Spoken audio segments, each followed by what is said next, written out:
En abril del 82 recobraron nuestras Malvinas. Un puñado de hombres lo logró, con valor, honor y amor a la patria.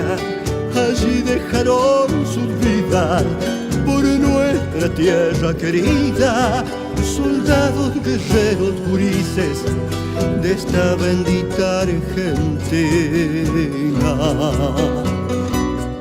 Con fusil antiaéreo y avión defendieron aquel trozo de nación.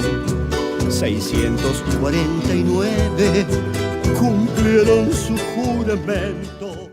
Bienvenidos a una nueva emisión de La Hora de la Verdad 1982. Hoy estamos con el veterano de guerra y camarada Marcelo Paulini. Vamos a hablar de diferentes temas, pero antes quiero que sepan un poco quién soy yo.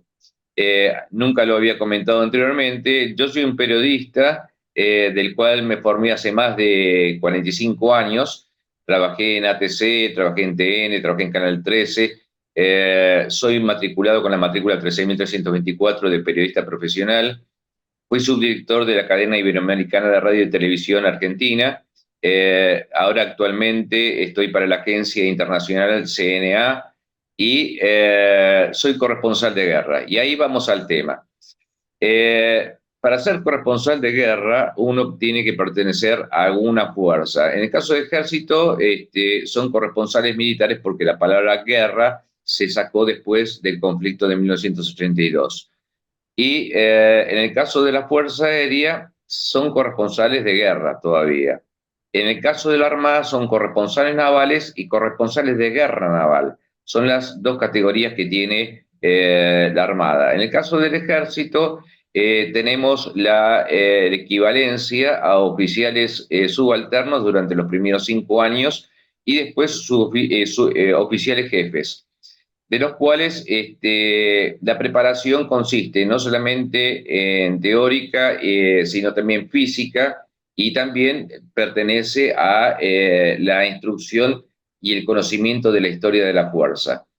Los corresponsales militares estamos preparados con informaciones tanto de inteligencia, contrainteligencia, para saber qué tipo de información y cómo se da una información en un área específica, en este caso Malvinas, una acción bélica, qué mostrar y qué no mostrar.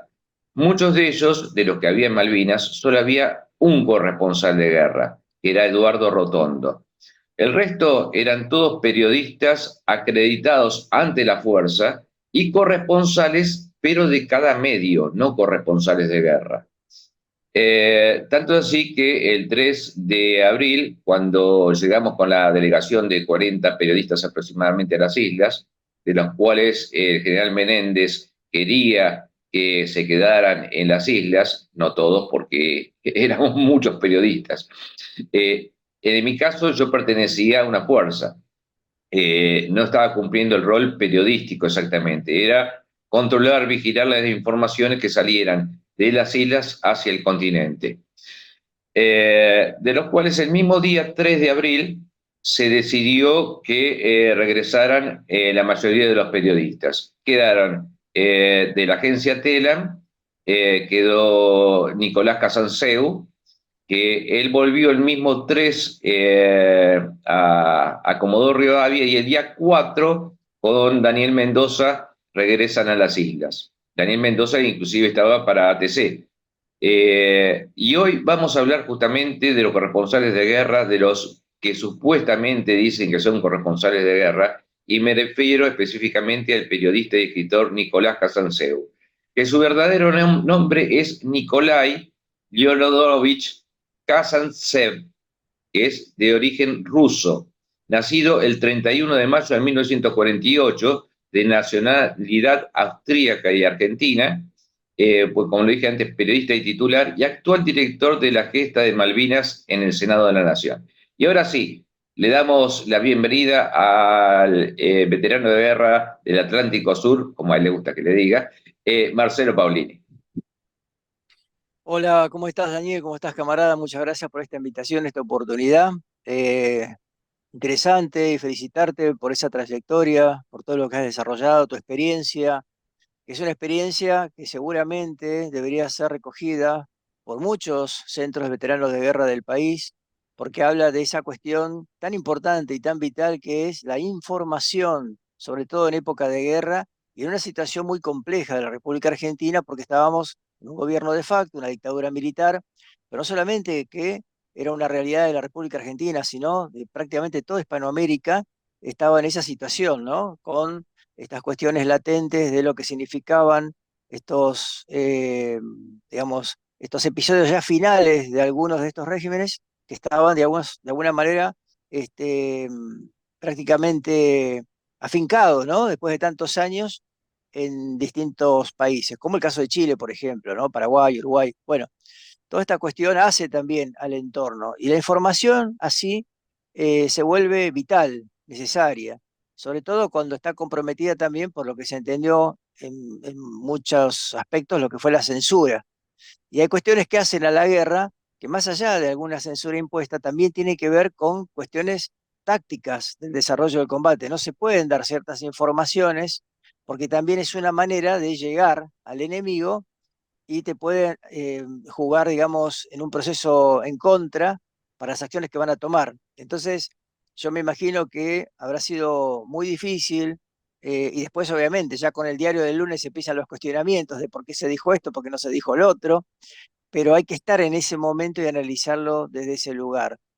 Respecto a lo que mencionabas vos, del camarada Nicolai Casanseu, yo entiendo de que su vivencia marca quizás un hecho muy distinto de lo que significó a todos aquellos que estuvieron como civiles afectados directamente, in situ, en el epicentro de la guerra, con tareas específicas, en lo que fue Puerto Argentino, porque él en un momento determinado, y así está expuesto en su propia descripción que hizo a través de escritos y en distintos videos, una acción de combate que él llevó adelante a cabo, está el video inclusive de la época, donde él acciona y dispara uno de los cañones 105 hacia zona donde estaba ubicado el enemigo, y eso automáticamente lo saca de ese contexto de un acreditado de prensa, eh, y aquel que lo filma registra eso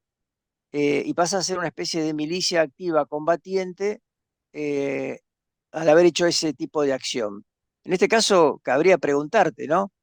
¿Tenés alguna especie de registro histórico de que haya pasado o aparecido durante una guerra? No, no tengo ningún tipo de registro. Inclusive estuve en 3 misiones de paz en las Naciones Unidas. Me tocó justamente en el 2003.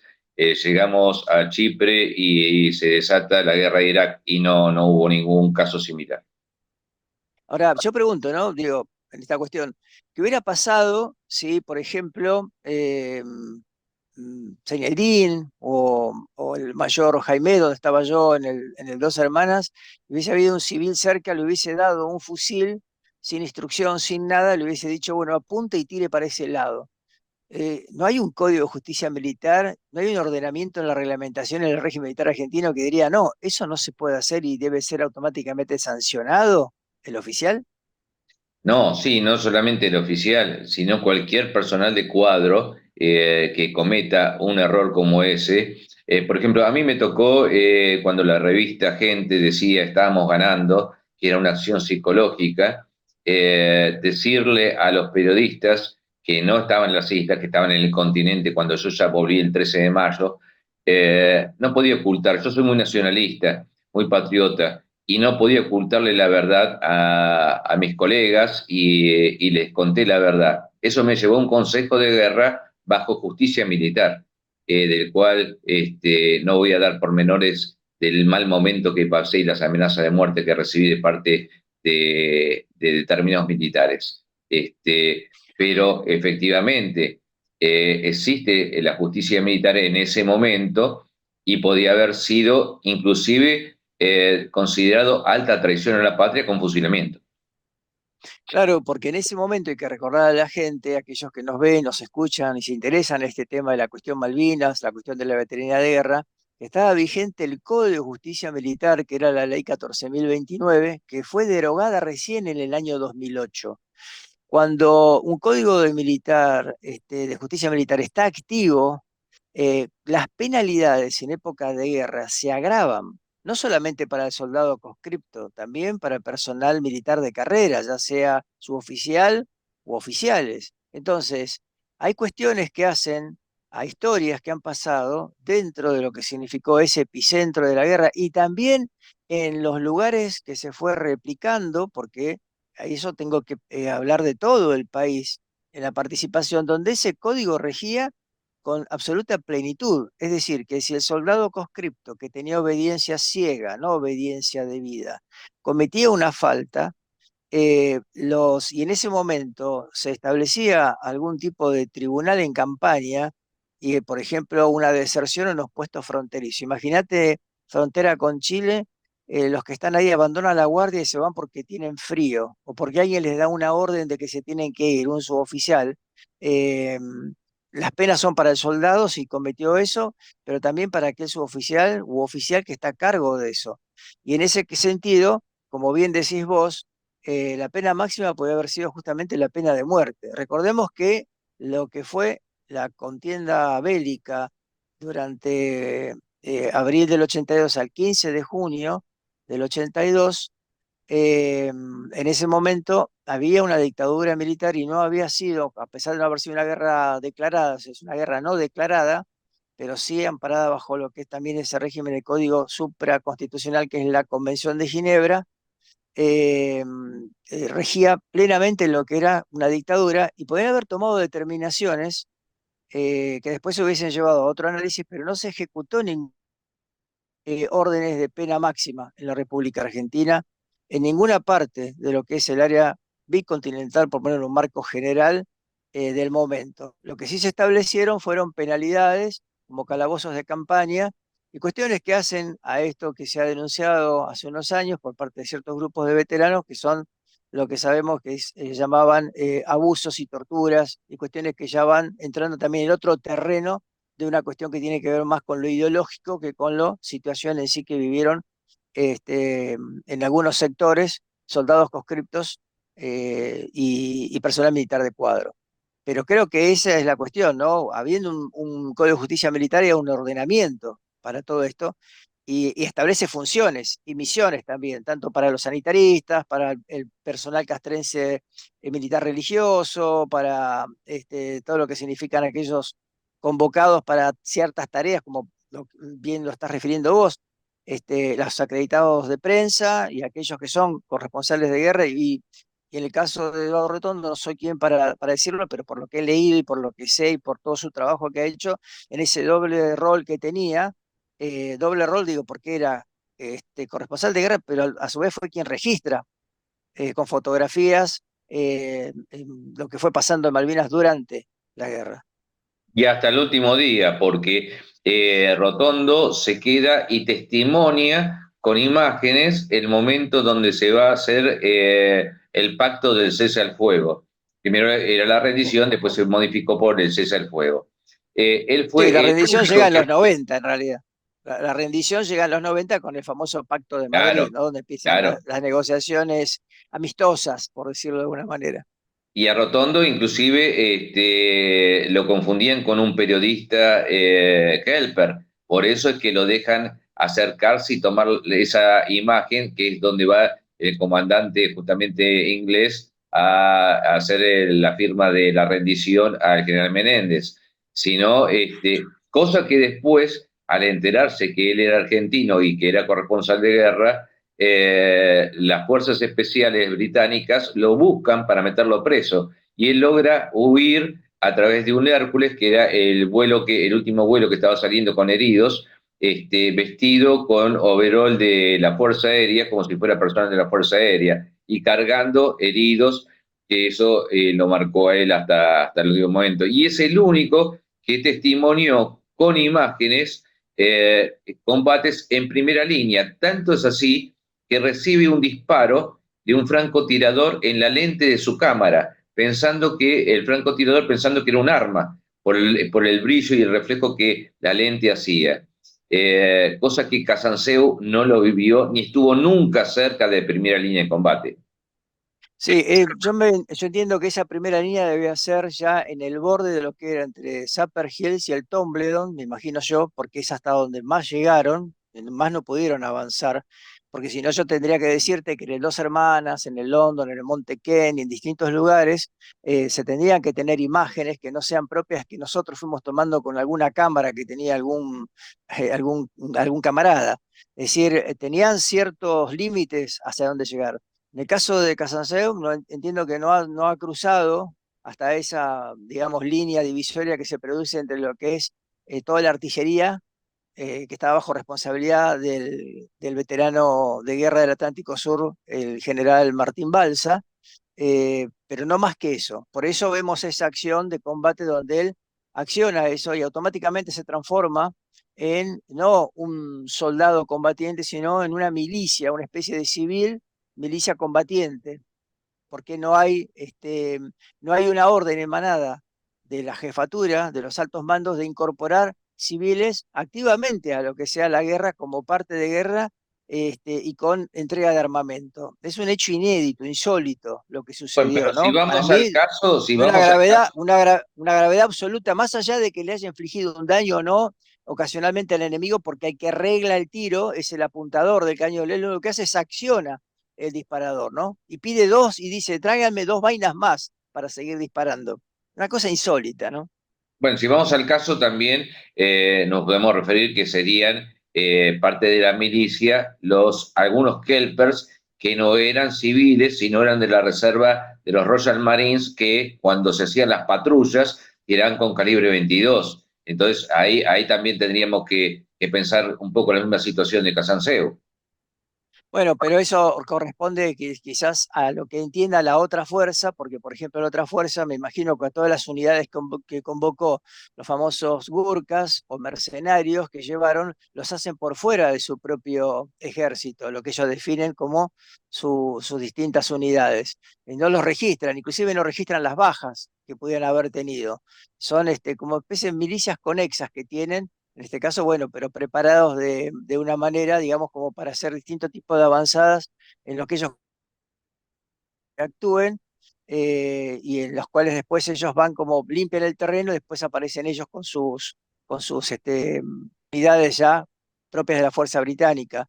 Yo lo que también rescato de acá, de lo que vos estás diciendo, Daniel, es esa cuestión de que cuando él se va el 13 de junio, y ahí se rompe un mito respecto a que, y ahí confirma lo que decía Busser, eh, donde dice que nunca se cortó, sí se dificultó, pero nunca se cortó el abastecimiento y el suministro y el ida y vuelta entre el área continental y el área insular de Malvinas.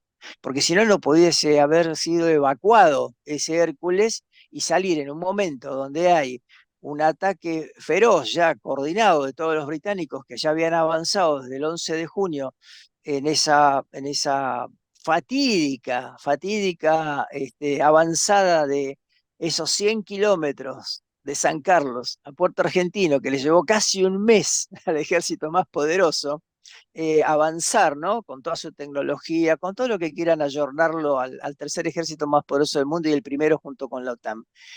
Y eso rompe ese cordón, porque ahí está tu testimonio, la información y todo, y lo que está registrado, de que el avión sale de Puerto Argentino, de esa pista, y aquellos que estaban en el área continental estaban haciendo las mismas funciones operativas de guerra en lo que es abastecimiento, logística y táctica de defensa que aquellos que estaban en áreas insulares o plataforma continental.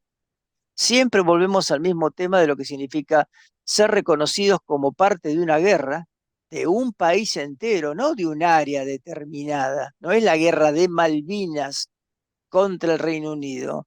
Es decir, inclusive Malvinas, el reclamo que se hace por la propia geología y los estudios que se hicieron, es un apéndice que pertenece al área continental de la República Argentina.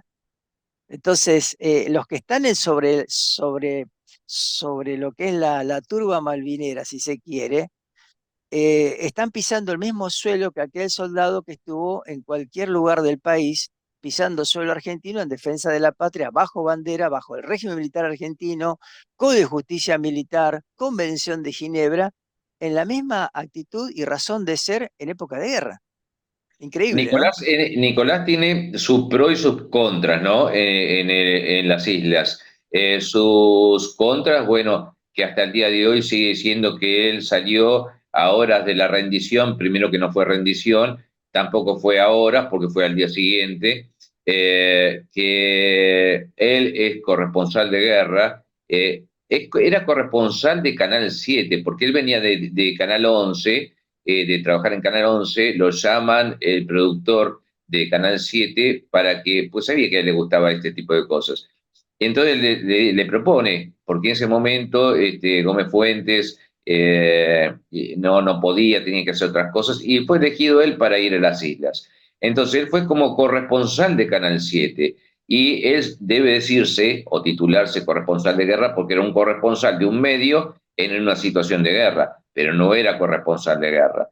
Y lo que Claro. yo voy a defender dentro de las cosas negativas que él hace o dice, es que después de haber regresado y haber terminado el conflicto, se lo desprestigió diciendo, y esto se lo dije a él en persona, eh, que él le vendía chocolates o comida a los soldados. Eso es totalmente mentira, porque, y es ilógico. Mirá si los soldados van a llevar dinero para pagarle el chocolate o la comida que le traía Nicolás. Eso es totalmente mentira. Eso lo pagaba él de su bolsillo, de sus viáticos, y se lo llevaba a los soldados. Pero Bueno, mira, yo ahí te tengo que decir que no por corregir ni nada, porque la mayoría no lo hizo, pero yo tuve la oportunidad cuando estábamos en Palomar, mi papá tenía la oficina acá en Boulogne, y yo lo pude llamar con permiso en ese momento de quien estaba a cargo de la unidad, ya, lo llamé desde Palomar por teléfono, mi papá enseguida se corrió de Boulogne a Palomar, ¿estás ahí? Y me permitieron despedirme antes de subir al avión, dejé lo que era el correaje y el fusil en lo que era la entrada del regimiento, con autorización del oficial. Estaba mi tía y mi papá a los abrazos, llorando, me despidieron y mi papá me pone plata en la chaquetilla. Y yo digo, no voy a tener dónde gastarlo, le digo, papá, llévalo igual, me dice. Bueno, por esas cuestiones, cuando llegamos a lo que era el área de Puerto Argentino, pudimos comprar en esas especies de almacenes que había, me acuerdo, un cajón de manzanas verdes. Y cuando fuimos a las montañas, a Dos Hermanas, íbamos con Marquitos Rossi, nos llevábamos los dos el cajón de manzanas arrastrando, además de la munición, la mochila, todo, no lo queríamos, porque sabíamos que iba a haber faltante de comida, y esa primera noche dormimos en una especie de gallinero camino al Dos Hermanas, hubo casos en que los soldados, por eso te digo, sí tenían algún dinero, habían rescatado, y compraban inclusive los almacenes que había en Puerto Argentino, donde había algunos chicos ahí, viste, los hijos de Kelpers y demás, que hacían muy pícaros algunos de traductor, hasta que después, obviamente, prácticamente no quedaron Kelpers, salvo aquellos que fallecieron en algún momento, eh, que está registrado eso, que se quisieron quedar o por distintas cuestiones. Pero es como decís vos, volviendo al tema de Nicolai Casanseu, yo, por supuesto, que no, no creo particularmente que haya sucedido eso. Al contrario, que se van diciendo porque hay cuestiones de celosías, ¿viste? De enojos y demás, y de desprestigio. Yo hablo pura y exclusivamente en lo que a mí refiere que él hace una encendida defensa de la negación a todos aquellos que merecen reconocimiento. Y hace poco ha publicado un mapa donde habla, y él mismo en el mapa pone un círculo alrededor de Malvinas con las 200 millas que habían puesto los británicos como zona de exclusión, de manera unilateral. Eso me parece que para una persona que está en el Senado de la Nación con un cargo tan distinguido y honorífico, que no digo si se lo merece o no se lo merece, simplemente digo, debería ser responsable él de no hacer eso porque le está dando a los kelpers lo que se llama esa especie de confirmación de que es un territorio de ellos y que esa zona de exclusión también existió por aceptación de los argentinos. Entonces, hay que ser muy cuidadoso con eso, porque él por desprestigiar y negar a quienes, según él, son solamente veteranos de guerra los que pisaron Malvinas, lo que está haciendo es siendo parte de una gran injusticia y no está fundamentando el porqué. Yo no quiero que Casanseu hable del tema de la veteranía sin aportar fundamentos de por qué no. Discutamos entonces las leyes, Casanseu, discutamos el régimen militar argentino, discutamos tus acciones de combate. Yo jamás he dicho que él no es un veterano de guerra, automáticamente se transformó en eso, como han sido declarados veteranos de guerra los civiles. Pero la condición de ellos es condición de no combatiente de los civiles. Un capellán es veterano de guerra, pero no es un combatiente, no ejerce la acción de eliminar, Y el neutralizar al rol, el enemigo rol, para el rol de herirlo, claro, combatiente. claro, pero y Casanseu sí lo ejerció, porque pasó del otro lado, porque haya producido un daño o no, eso lo sabrá casualmente el enemigo, el desarrollo de lo que fue ese día, ese ataque, en la bitácora que se va haciendo de lo que significa, porque todo se va anotando y registrando en el día a día, porque eso también después le sirve a cada fuerza para evaluar qué se hizo bien, qué se hizo mal, qué se hizo regularmente bien. Sí, los famosos Este, libros de guerra. Claro, entonces acá debería ser más respetuoso, más cuidadoso y debería tener una postura integradora y más abierta a lo que significa en el marco general de la guerra, porque seguimos partiendo a la guerra con lo que significó en estos análisis lo que es una parte, el teatro de operaciones tal, el teatro de operaciones Malvinas, el teatro de operaciones Sur en su principio, modificaciones que se van dando de acuerdo al devenir de la guerra y ellos se aferran a eso para obtener la nominación de veteranos de guerra, cuando en realidad les corresponde a todos, ya sea oficial, suboficial, soldado conscripto, que pertenecían al régimen militar argentino y eran parte de lo que significaba lo que está en la Constitución Nacional, que es la Ley de Defensa Nacional, año 66, está establecido con sus modificatorias, con todo lo que se fue dando, y merecen un reconocimiento y un título honorífico, fueron parte de la guerra necesaria.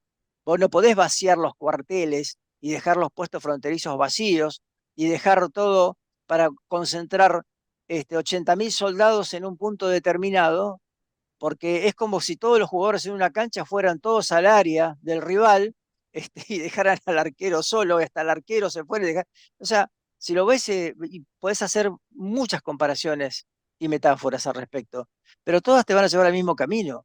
Las Fuerzas Armadas actúan en conjunto, se suman las fuerzas de seguridad, se suman gendarmería, se suma prefectura, que hacen de todo eso un gran cordón de defensa y ataque, y después volver a hacer defensa, que establecen lo que fueron los desarrollos de la contienda bélica. Nicolai, por ejemplo, el 1 de mayo, cuando nos atacan a las 4:40 de la mañana en la primera instancia y 8:20 después, él registra desde el apostadero naval Malvinas. Él nunca estuvo en el momento de los bombardeos. Más, se lo puede observar cuando él habla que está atacando Puerto Argentino y muestra a varios kilómetros de distancia la humareda que había. Él llega después de cesar la alerta roja y entrevista a personal de la Fuerza Aérea. ¿Y por qué personal de la Fuerza Aérea? Él tenía un capitán que lo perseguía de inteligencia, que lo perseguía constantemente para saber lo que tenía que hacer. Decía, esto sí, esto no. Después él en un momento estuvo libre, pero después le chequeaban la cámara por el viewfinder. El viewfinder es la lente que tiene la cámara. Y decía, borra esto, borra lo otro. Él decía que no, aunque sea que lo guarden para la parte histórica. Y es real. El 90% del material que él produjo en las islas fue borrado o destruido. Nunca llegó a Canal 7, a TC en ese momento. Se podía haber guardado, sí, más. Hay cintas guardadas que dicen que fueron destruidas, pero hay cintas actualmente guardadas, vaya a saber dónde, pero sé que las hay. Y él por eso pasa a empezar a hacer entrevistas con la gente de la Fuerza Aérea. Por eso también se decía que él era un agente de inteligencia de la Fuerza Aérea. No, la Fuerza Aérea no lo oprimía tanto como lo oprimía el ejército. Entonces tenía más libertad en ese aspecto. Pero Bueno, eso es interesante que decís, porque a partir de la desclasificación de los archivos que dispone en ese momento la presidenta Cristina Fernández de Kirchner, el año 2012, y después se termina de completar cuando se hace todo el registro ya digital, que está publicado en época de, creo que estaba Rossi como jefe de gabinete, eh, donde aparece justamente toda la desclasificación completa a la cual podemos acceder todos desde esa fecha a todo el material que hace a lo que se fue recuperando en distintos regimientos, cuestiones que estaban en defensa, el informe Rattenbach completo, las 197 celdas esas que hacen a la información, eh, pero casualmente lo que no aparece, y ahí está el punto de lo que vos tocaste, Daniel, es el tema fílmico, cuestiones que pueden haber quedado en algún lado que no fueron auditadas, porque también es cierto que vas a saber por qué estas cuestiones seguramente con el tiempo fueron apareciendo informaciones que estaban de alguna manera vedadas. Vos fíjate, en el año 2004 aparece esta famosa resolución 426 de la Armada que establece qué se diría un veterano de guerra para ellos, ¿no? Siempre haciendo pie en el famoso decreto 509 del 88. En el año 2006 aparece una resolución de la Fuerza Aérea que es insólita, la 085 del 2006, que si uno la lee, no puede creerlo, que dice, ¿cómo puede ser que un piloto es reconocido desde su punto de salida en una base determinada, cualquiera de las 7 bases que esté, con ese cálculo de hasta dónde da su combustible en vuelo, más un reabastecimiento en vuelo, que le da misma autonomía de desarrollo para llegar y cumplir con la misión, no se sabe cómo volvería en todo caso. Bueno, una cosa muy técnica, pero como si el piloto saliera solo del área continental y no hubiese todo un equipo alrededor de él, ¿no? Una base donde hay un controlador aéreo, donde hay un vigía, donde hay mecánicos, donde hay expertos en armamento, en la revisación de, o sea, parecería que el piloto es una especie de superhombre que hace todo. Hasta uno puede imaginarse que con una soga va carreando el avión y lo lleva al suelo y lo pone en la pista, se hace señas, vuelve corriendo al avión y sale. Y así cuando vuelve a una especie de lugar fantasma que no se sabe qué sería, como la estratosfera, ¿viste? Quedaría, no sé, como si no existiera el área continental durante la guerra.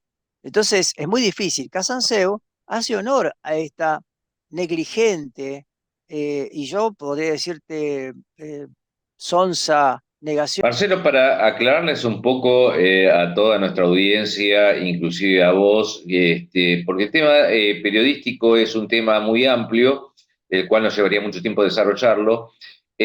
Los corresponsales de medios, en aquella época se llamaban corresponsales, hoy se llaman enviados especiales.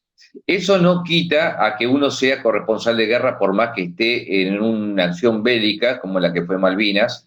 Y quería dejar aclarado eso, que los tiempos han cambiado y los términos también han cambiado.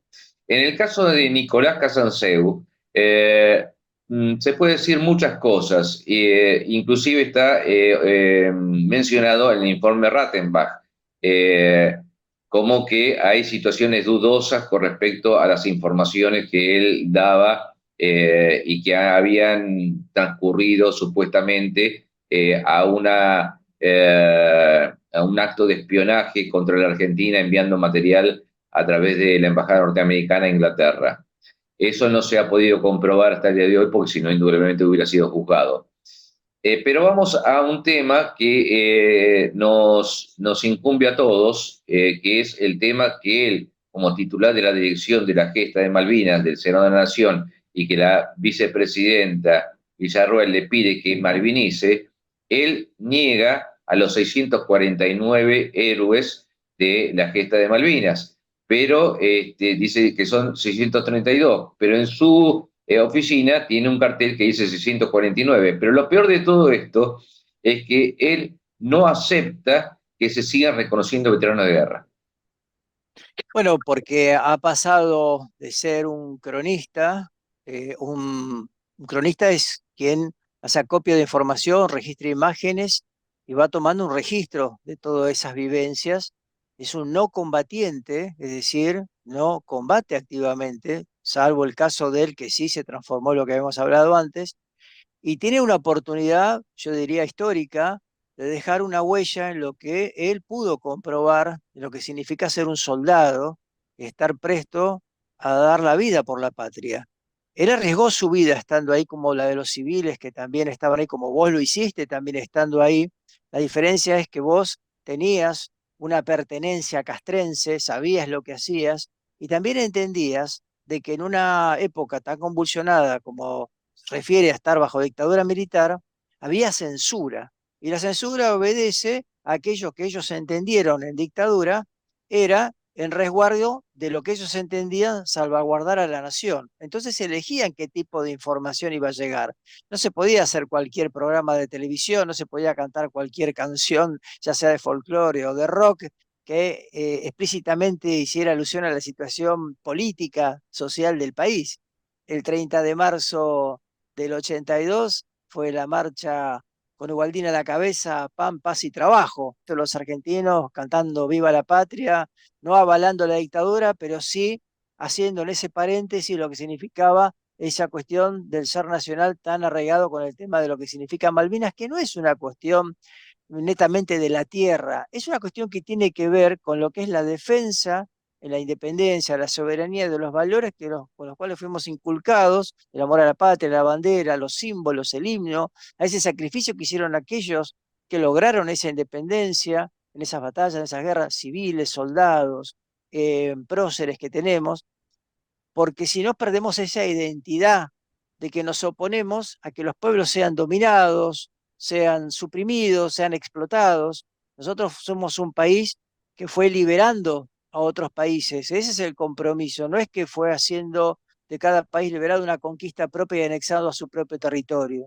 Argentina no actuó de esa Pero ¿por manera. qué consideras que él niega los 649 y no quiere que se sigan Por, reconociendo por, veteranos? por una cuestión de mal aprendizaje y mal entendimiento, y hay cierta malicia respecto a lo que significa no entender esas leyes de las que estamos hablando, lo que significa ser un soldado, tener esa obligación del régimen militar argentino en el cumplimiento de las órdenes, y esa cuestión de celosía de decir solamente aquel que pisó Malvinas fue parte de la guerra. Y ahí entramos en un terreno de las emociones, porque yo, mira, anoche estuve discutiendo con algunos supuestamente camaradas ya reconocidos, ¿no? Donde primero aparece el agravio, vos que sabés, vos, se piensan que están hablando con un chico, ni siquiera se toman el trabajo de ver quién es uno que le contesta, por qué hay esa negación y terminan diciendo cosas, esas frases ya repetidas y hechas, calcadas, que dicen, vos no viste morir a un compañero, vos no sabés lo que es el frío o el hambre. Entonces yo le tendría que preguntar, siguiendo el código de Balsa, de quiénes son los verdaderos combatientes según Balsa, que son 4.000 infantes, y él se incluye con la artillería, el resto de los 14.000 que estuvieron, o sea, los otros 10.000 en Malvinas, vaya a saber qué hicieron. Para Balsa Menéndez no es un combatiente el gobernador, es un tipo que estuvo en la casa de la gobernación ahí en Malvinas dando órdenes por teléfono, él así y equivocadas encima, ¿no? Entonces eso lo transmite. Balsa cuando vuelve acá y se hace cargo del ejército en época de Menem, lo primero que hace es empezar justamente a seguir abonando a esa cuestión de desprestigiar a las Fuerzas Armadas, autocríticas en temas que tienen que ver con la dictadura, pero además de la propia fuerza, porque él saca el libro ese, Gesta Incompetencia, cuestionando la cuestión de Malvinas, no solamente desde el punto de vista militar, él se excluye de cualquier error que se haya cometido. Total, era el jefe de artillería, entonces yo podría evaluar desde donde estuve, en los montes, como Dos Hermanas o el Tombe, de que su acción de artillería mejor no fue tan efectiva como pensábamos, porque si no, no hubiesen avanzado tan rápido en lo que era, se quedó estancado la artillería ahí, no es que hizo avanzadas de cañón, podemos discutir un montón de cosas, pero él se pone siempre del lado de que hizo todo bien, que fue parte de lo que hizo bien. Y dice, estos combatieron y estos no. Y cuando tuvo oportunidad, miserablemente, lo que hizo fue corriendo a verlo a Bendini y sacar esa resolución que le firman, donde saca a los 17 héroes caídos en el área continental de la lista de 649. Esa acción de apátrida, como la calificó el capellán Martínez Torrens, el autor de ese famoso libro Dios en las trincheras, es el que uno de los tantos capellanes que había en Malvinas, que nos daba las misas antes de ir inclusive a los lugares de combate en el frente, las ocasiones que hasta inclusive se desplazaron hacia zonas del frente a dar una misa, como el caso de Dos Hermanas, un día antes de lo que fue el 11 de junio, ahí había un capellán dando misa entre los soldados. Eh, Y entonces, ¿qué hace Balsa? Logra que Bendine le firme eso. Y entonces quedan los 632 caídos en combate y los 632 los 17 caídos en un accidente. Esa fue la tarea de desconstrucción a lo que se dedicó Balsa. ¿Qué hace Casanseu? Toma eso, como muchos lo toman a eso, como si fuese agua bendita, es la solución. Toman las 200 millas de zona de exclusión que ridículamente plasma en la provincia de Buenos Aires para los ciudadanos ilustres, donde habla de que solamente le corresponde ser ilustres y pensión distinguida a quienes estaban dentro de las 200 millas y casos excepcionales como el hundimiento del buque Ara General Belgrano y algún que otro episodio que se haya dado que se pueda registrar fehacientemente que hubo una acción de combate. Entonces, es muy difícil con esta gente que tiene esta mentalidad de desmalvinización y encima en un cargo tan importante, poder buscar justamente lo que significa revalorizar lo que fue la cuestión Malvinas, la causa Malvinas, la gesta de Malvinas, porque si por un lado ellos vienen a decir que vienen a poner una especie de palabra verdad sobre lo que significó la guerra y hablar de una gesta patriótica, entonces vamos a empezar a decir que es lo que quieren hablar de la gesta patriótica también, pero con signos de discriminación y que deconstruyen el verdadero sentido que tuvieron en ese paréntesis de la dictadura lo que fue la guerra por Malvinas, Georgia y Sandwich del Sur. Es No, pero malicioso, es malicioso. aparte, otra cosa, si vos lo decías recientemente, que desconoce las leyes, y si desconoce las leyes, no tendría que estar ocupando ese puesto tan importante, porque una persona que ocupa ese cargo tiene que conocer y saber perfectamente todas las leyes vigentes y que se implementaron en aquella época para poder justamente malvinizar, porque si vos a malvinizar y dar charlas diciendo que son 632, ya no es la realidad y te vas fuera de la ley.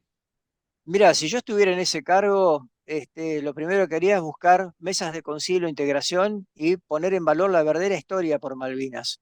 Yo haría lo que se llamaría esa gran convocatoria para que dejemos de estar en una especie de lucha fratricida entre hermanos por una cuestión de pertenencia o de títulos.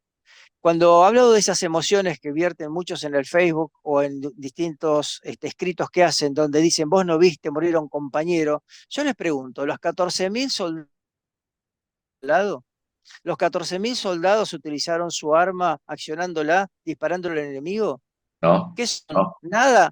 O sea, no. aquel que no vio morir a un compañero y aquel que, o sea, que no tiene valor lo que hizo entonces, aquel que estuvo en el área continental recibiendo a los heridos, entre ellos Beto Altieri, cuando sale herido del London y después llega al área continental y va a una unidad militar donde lo atienden enfermeras, médicos y enfermeros, no son parte de la guerra si la guerra no había terminado todavía. Es decir, todas estas cuestiones hablan de que hay un despropósito, y el despropósito con el tema de la negación es justamente un tema que hace a la soberanía nacional, que es el título de veterano de guerra, caiga en ese saco de discriminación y de negación, que lo único que hace es minimizar lo que realmente significaron ese sacrificio de los 649 que cayeron por la patria, que dieron su vida por la patria. Entonces empezaron a buscar si fue un accidente, cómo fue que le pasó, y entonces cuando empezamos en esa propuesta que hace Balsa, minuciosa, que vuelvo a insistir, tiene que ver también con cuestiones que las propias Fuerzas Armadas hace, y eso vos lo sabés muy bien, para destacar acciones individuales en el campo de acción de combate o distintos lugares, aunque no haya combates directos, como el caso de Pedro Prudencio Miranda, condecorado por justamente lo que hizo, salvar Gran vidas, amigo, pero además gran amigo. salvar material importante que es en dinero, erarios públicos, que significa material, un barco, por ejemplo. Es decir, eso también se pone en valor. La pericia de él, pero además esa cuestión de quedarse él solo, más allá de que se capacitó y se preparó para eso, para desactivar una bomba donde podía haber volado 1.000 pedazos. Es la misma pericia que tiene aquel bombero que desactiva bombas y no le dice al otro compañero que apaga un incendio, oh, lo mismo es importante, porque yo desarmo bombas, ¿vos qué haces? Apagás el fuego con una manguera. Estas cuestiones realmente que no pasan, o por lo menos no se saben de otras naciones y otros ejércitos, inclusive los propios británicos, es increíble que pase en la Argentina, que se tome esta cuestión como si fuesen dos equipos de fútbol, ¿viste? Uno siempre es el ganador y el otro es el perdedor. Es una cosa increíble lo que ha pasado. Bueno, yo espero que Casanseu revierta su posición, haga realmente lo que tiene que ver para una tarea tan importante que es en el Senado, con lo que tiene que ver con lo histórico. Y yo no tengo ningún inconveniente, respetuosamente, en mantener un debate público, porque acá también hay que decir, ¿no? Que todos aquellos que niegan la veteranía, ya sea personal de cuadro retirado, ya sea soldado, conscripto, veterano de guerra, cuando uno los invita a debatir públicamente en un programa como el que haces vos, o muchos, o hemos hecho nosotros en radio, siempre tiene una excusa para no aparecer. Yo me pregunto si ese es el espíritu que tienen, y me refiero a los militares de carrera, ¿no? Porque han permitido que historias como la de Poltronieri, a quien por supuesto merece su medalla, pero no esa medalla con esas consideraciones del único héroe máximo, como si hubiese hecho una especie de hazaña a lo Rambo, ridícula, que lamentablemente, por sus cuestiones personales, características, ha sostenido y ha convalidado. Pero no es el problema del camarada Poltronieri, sino es el propio ejército que convalidó eso, que va en contra Totalmente, mismo de lo... totalmente. Claro. Entonces no se quieren exponer, no quieren debatir. Entonces, claro, quedamos nosotros como los profetas locos en la montaña, ¿viste? Y aquellos que están buscando reconocimiento, y aquellos camaradas que como yo han sido reconocidos, que sostienen, Jorge Nicolás Condocanari, por ejemplo, sostienen que hay que hablar de este tema y hay que darles un reconocimiento como les corresponde. Después las contingencias, las situaciones, las historias, si se quiere el tema de quién hizo, qué no, son historias que hacen a la valoración de lo que significa ser soldado en una guerra, ¿no? Esas actitudes, inclusive a civiles que han tenido acciones destacadas, inclusive, ¿por qué no aquellos que fueron corresponsales, como el caso de Eduardo Rotondo, que arriesgó su vida estando ahí para registrar justamente eso? Hay algo propio, como el caso de Pedro Prudencio Miranda, que más allá de ser profesional, hay algo que va más allá de lo que algunos mortales tenemos, que no se puede explicar, porque yo no podría hacer nunca lo que hizo él. No tengo ese valor, ese coraje. Y él cuando lo cuenta, y uno se pone a pensar, y él mismo se emociona y piensa, no hubiese formado la familia que tengo si en ese momento cometo un error. Mi vida se iba, desaparecía. Hoy hablarían de él como hacen muchos que dicen no puede desfilar, es un héroe reconocido por esto porque hizo algo allá. Aquel que estuvo por sentencia judicial lo trata, no, a este porque lo reconoció la justicia, como si la justicia no fuese algo importante en la vida de los argentinos. La justicia es el único resguardo que nos queda a los argentinos cuando uno quiere y siente que tiene un derecho que ha sido negado, tiene que defenderse o tiene que buscar casualmente eso. Y si nosotros descreemos de eso, de la palabra de los jueces que otorgan la veteranía, entonces somos unos negadores absolutos, somos nihilistas de nuestra propia historia, es lo que significa la veteranía de guerra. Hay responsabilidades compartidas acá. ¿Por qué? Porque la veteranía de guerra de la República Argentina no se construyó a través de lo que significan las Fuerzas Armadas como institución y en lo que basan las leyes y estas cuestiones de decretos y reglamentaciones. La veteranía de guerra se ganó en las calles, en un reclamo de trabajo, de salud, de oportunidad, de reinserción a la sociedad. Se ganó en las calles por aquellos que ya teníamos un trabajo y aquellos que no lo tenían. Se tuvo que hacer ese trabajo como soldados conscriptos. No es que vino la democracia en 83 y Alfonsín como presidente dijo, no, lo primero que voy a resolver es qué pasó con los que fueron a la guerra. No, lo primero que voy a resolver, dijo, voy a hacerle un juicio a la Junta Militar por la dictadura, por esto, por aquello, y nosotros quedamos ahí adentro. Adentro de ese limbo quedamos nosotros. Y lo primero que hicieron fueron a hacer es corriendo que hagan un uniforme como Rattenbach, a ver cuáles son las responsabilidades. ¿Por qué perdimos?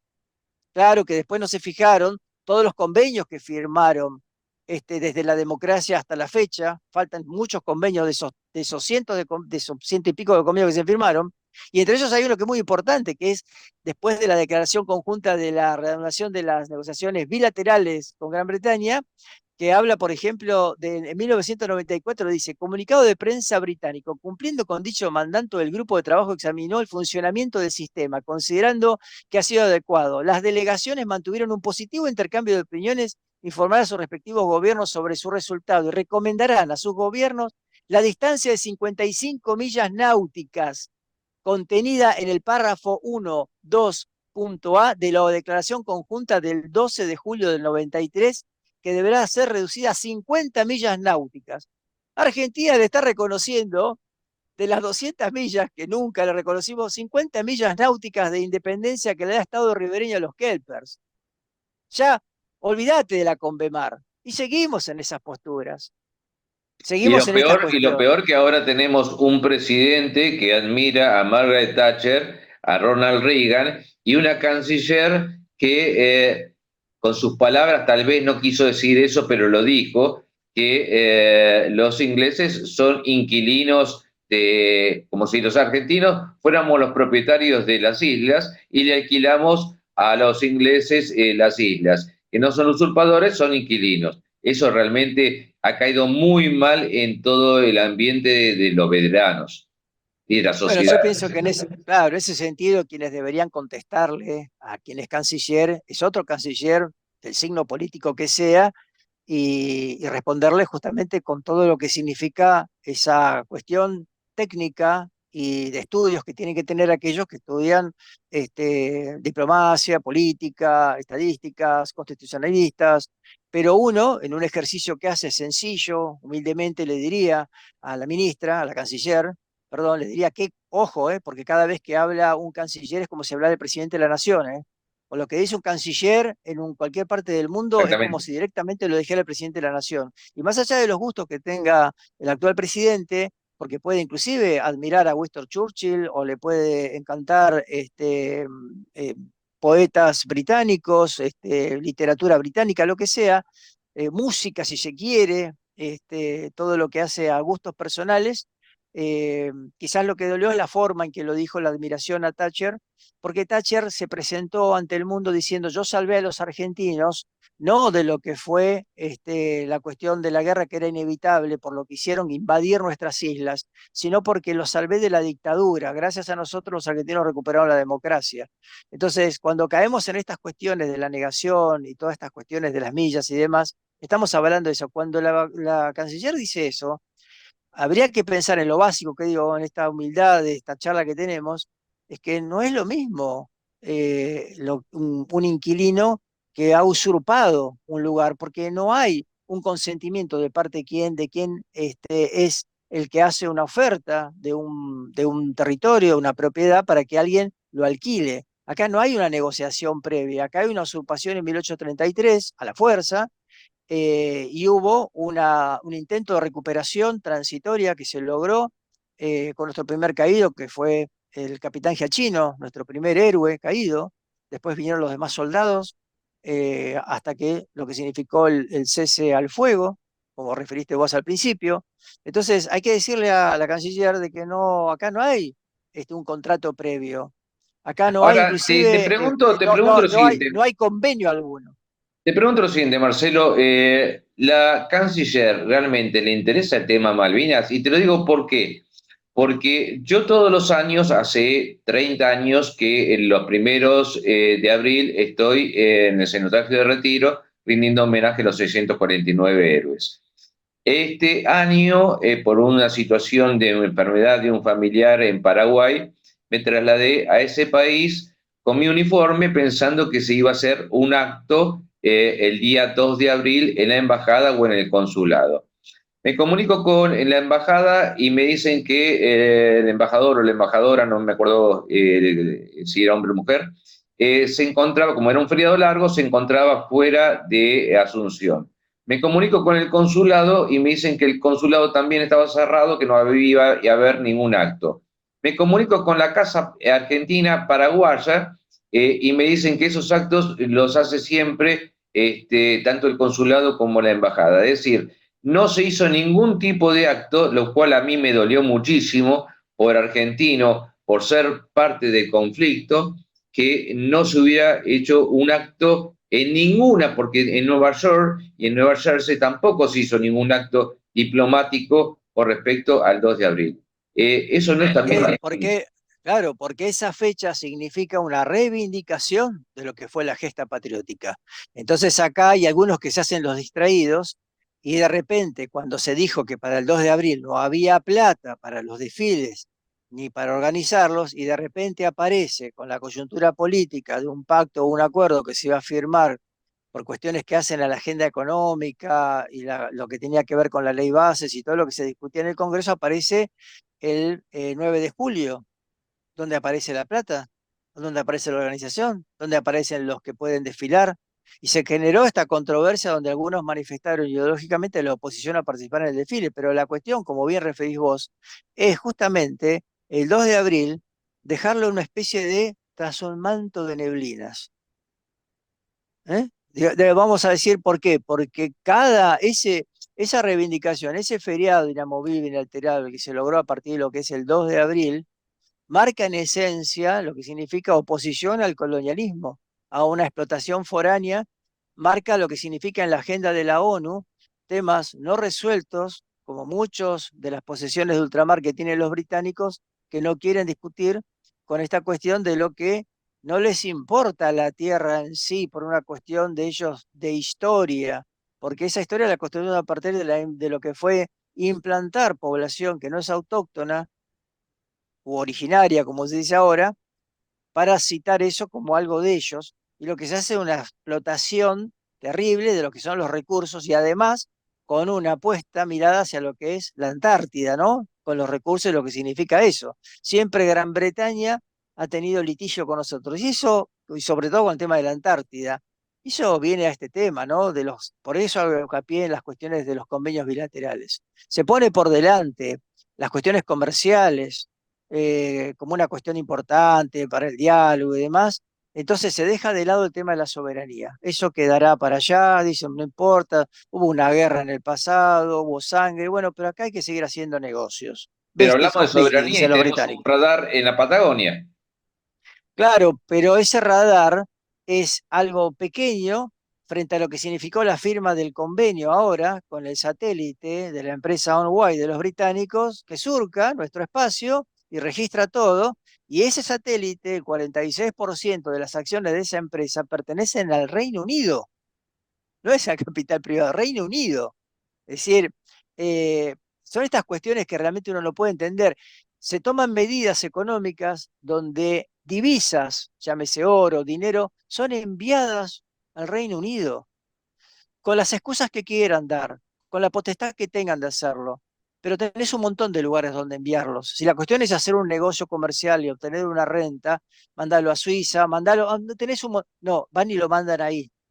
Entonces, acá hay una cuestión, acá hay una cuestión de convivencia de quienes están en su momento, en un tiempo determinado, usando un espacio político por el cual se les ha dado con el voto, donde se hacen cosas que contradicen a la propia Constitución de lo que significa Malvinas y el reclamo. Entonces, yo no le estoy diciendo a la gente que deje de ponerle mostaza al pancho, que es un invento de los británicos, o dejen de jugar al fútbol. Lo que sí estamos diciendo es que la única manera que tenemos los argentinos y las futuras generaciones de que quienes ejercen poder a través de la fuerza en la ocupación de Malvinas, con una super base instalada después de lo que significó en la guerra por Malvinas, no hacen caso a lo que ellos también son parte en la ONU como país. Entonces no cumplen con eso. ¿Cómo le podés pedir a otras naciones que cumplan con lo que se dispone en la ONU por ser parte y firmantes de eso cuando no lo cumplen ellos, lo incumplen?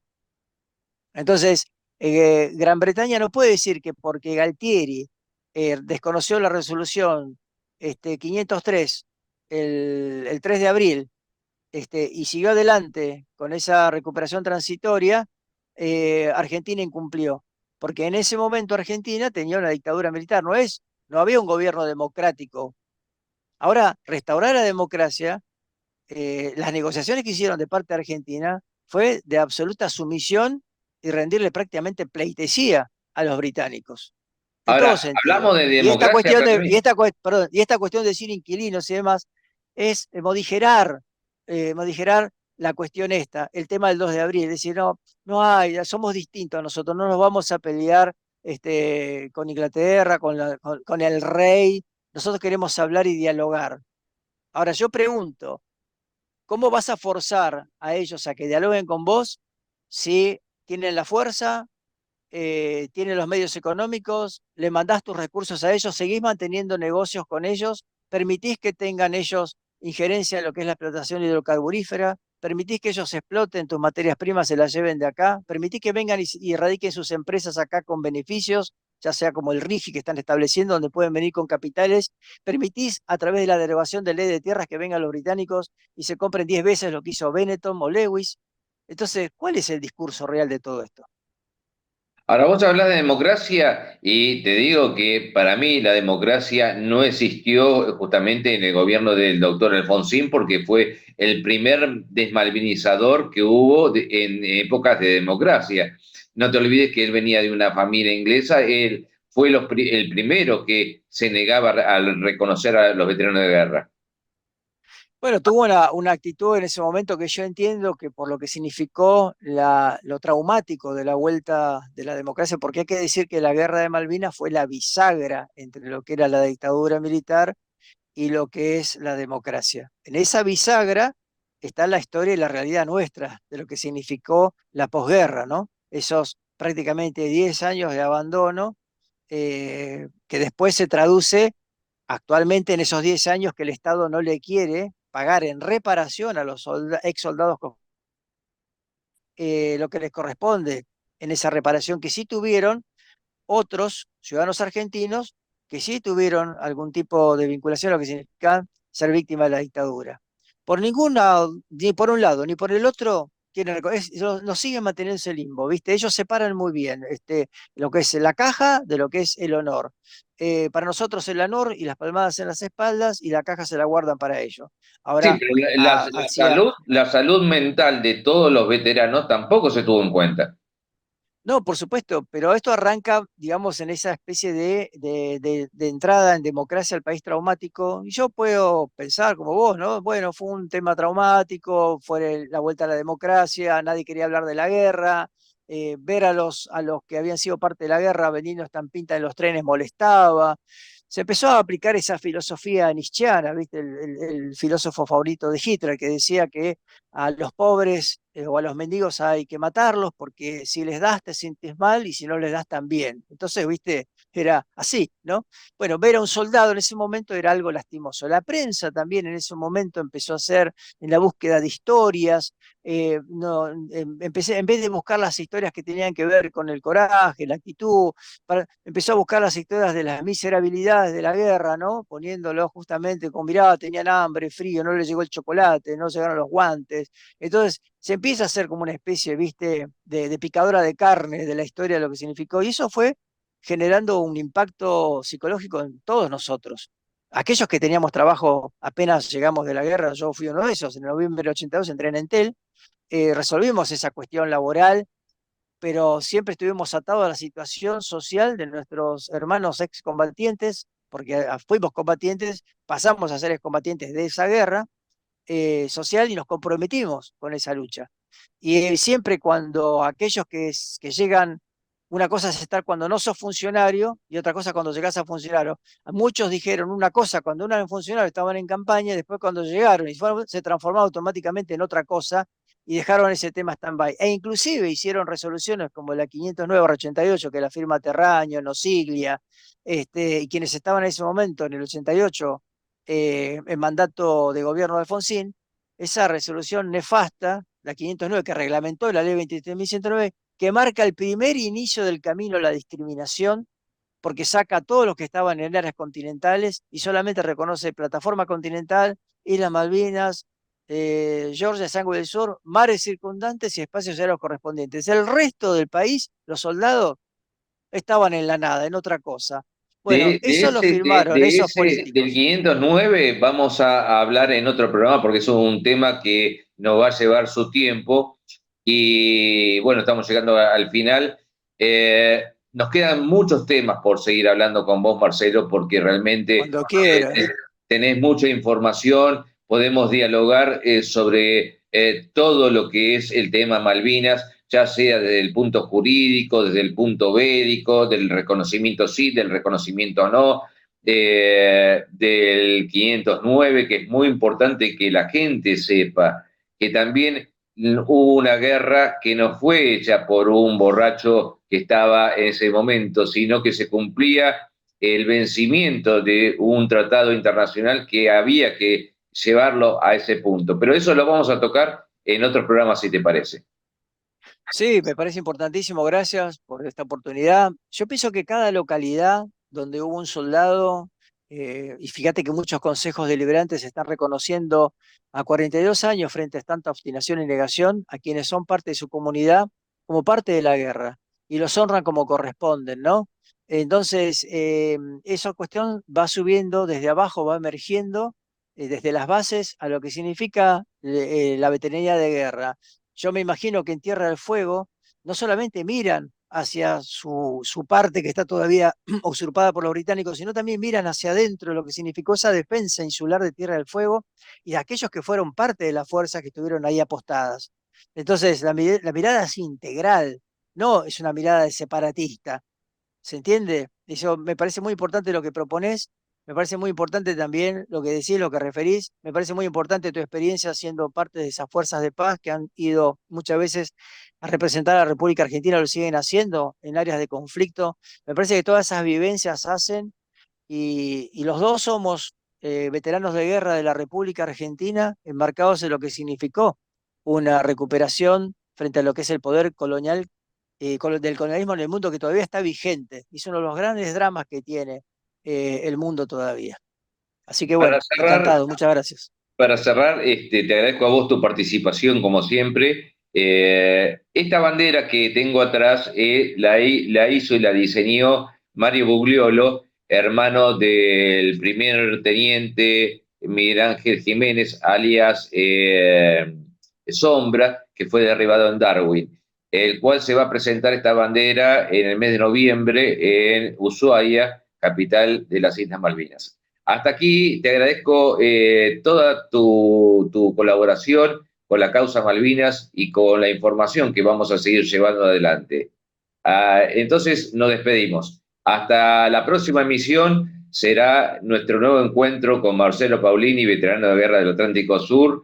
Y como siempre me despido, mucha salud, porque sin salud no tenemos nada. Hasta nuestro próximo encuentro. Gracias y que tengan una excelente semana. El 10 de junio se conmemora la reafirmación de la soberanía argentina sobre las Islas Malvinas y el sector antártico. Los 649. En abril del 82 recobraron nuestras Malvinas. Un puñado de hombres lo logró, con valor, honor y amor a la patria. Allí dejaron sus vidas por nuestra tierra querida, soldados, guerreros, gurises de esta bendita Argentina. Con fusil antiaéreo y avión defendieron aquel trozo de nación. 649 cumplieron su juramento al fuerte grito de Dipón, y con sus pechos bien henchidos de puro coraje criollo de esos bravos argentinos.